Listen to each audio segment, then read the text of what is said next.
Kalyan fans తరఫున అన్నా నీకు 100% దయచేసి సినిమా స్టోరీలు మంచిగా ఎంచుకోనా, నీకు ఎప్పుడు నీకు దండం పెడుతున్నా. నీ డీజే వన్ ఎట్లుందనా, డీజే టిల్లు గిల్లు ఎట్లుందనా, స్క్వేర్ ఎట్లుందనా, అమ్మతోడు మస్తుందనా ఆ మూవీ. దయచేసి స్టోరీ ఎంచుకునేటప్పుడు మంచి ఇట్లాంటి స్టోరీ మనకు సెట్ కావే. ఖాళీ చార్మినార్గా తెలంగాణగా మాస్ మసాలా ఉండేనే స్టోరీ అవుతుంది. ఎందుకు కాక పవన్ కళ్యాణ్ రూట్లో మేము ఇన్ని రోజులు పవన్ కళ్యాణ్ వారసుడు వచ్చిండ్రా అనుకున్నాం, తెలంగాణ పవర్ స్టార్ అనుకున్నాం. కాకపోతే మళ్ళా దిగజారిపోతున్నాం. మధ్యలో పవన్ కళ్యాణ్కి పంజా సినిమా పడిపోయినట్టు పడిపోతుంది మీకు. దయచేసి జొన్నలగడ్డ సిద్ధన్న స్టోరీ లైన్ బాగుంది, దేశానికి ఉపయోగపడే స్టోరీ. కాకపోతే జొన్నలగడ్డ సిద్ధు గారికి ఆ హీరో గారికి ఆ డైరెక్టర్ గారు ఉన్నారు కదా, తీసే విధానం బాగా తీయాలని నాకు అనిపించింది.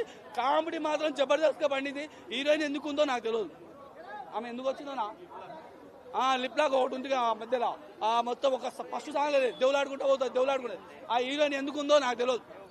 ఎందుకంటే ఈ సినిమాకి ఒక హీరో ఒక హీరోయిన్ ఉండాలంటే ఉంది అంతే.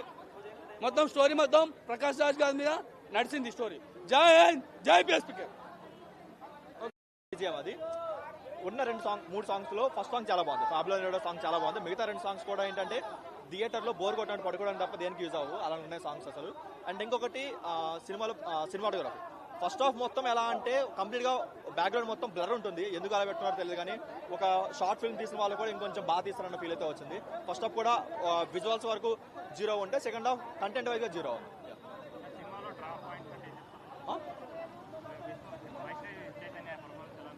అసలు లేదన్న, ఏదో తన కాంబినేషన్ కోసం పెట్టుకున్నారు తప్ప తన పర్ఫార్మెన్స్ అనేది తన రోల్ అయినా సరే తన మంచి క్యారెక్టర్ అయితే సినిమాలో లేదన్న. ఏదో పెట్టుకోవాలని పెట్టారు తప్ప కాంబినేషన్ పెట్టుకున్నారు తప్ప అసలు ఏం బాగాలేదు. బొమ్మరిల్లు భాస్కర్ గారి సినిమా అని లోపలికి వెళ్తే మాత్రం 100% డిసప్పాయింట్ అవుతారు. ఇతను ఎవరో కొత్త డైరెక్టర్ అనుకుని లోపలికి వెళ్తే అట్లీస్ట్ కొంచెం సాటిస్ఫై అవుతారు తప్ప ఆయన మార్క్ అయితే ఎక్కడా లేదు. మేబీ సిద్ధు మార్క్ అక్కడక్కడ అనిపించింది తప్ప డైలాగ్స్ లో బొమ్మరిల్లు భాస్కర్ గారి మార్క్ అయితే ఎక్కడ అనిపించలేదు. దయచేసి ఆయన డైరెక్షన్ అని మర్చిపోండి, ఆయన డైరెక్టర్ మర్చిపోండి. అన్ని మైనస్ అన్న, తన పర్ఫార్మెన్స్ తప్ప అన్ని మైనస్. ఒక స్టోరీ అయినా, స్క్రీన్ ప్లే అయినా, లేదంటే సాంగ్స్ అయినా, బీజిఎం అయినా సరే, లేదంటే విజువల్స్ అయినా సరే, లేదంటే ఒక ఇంట్రెస్టింగ్ దాని ఏమంటారు ఒక ఇంట్రెస్టింగ్ సీన్స్ అయినా సరే, లేదంటే ఒక ఫేస్ ఆఫ్ సీన్స్ అయినా సరే, ఏదో ఒక్కటి కూడా పాజిటివ్ లేకుండా పోయింది. అరే చూస్తున్నప్పుడు ఇది బాగుంది అని చెప్పడానికి ఎక్కడ లేదన్న.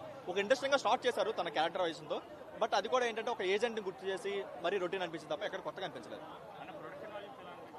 కంప్లీట్ గా 0 అసలు. ఫస్ట్ హాఫ్ లో ప్రతి సీన్ కూడా ఏంటంటే ఒక బ్యాక్గ్రౌండ్ లో ఒక బ్లర్ సీన్స్ పెట్టేసి తెలిసిపోతుంది ఈజీగా. దీనికంటే ఒక షార్ట్ ఫిల్మ్ వాళ్ళు మంచి తీస్తున్న ఫీల్ అయితే వస్తుంది. అది చూసాను చెప్పు అసలేం బాగాలేదన్న. రేటింగ్ 1.5 to 2 ఇవ్వచ్చు. 1 వర్డ్ లో చెప్పొచ్చు అంటే ఇది సిద్ధూస్ ఏజెంట్.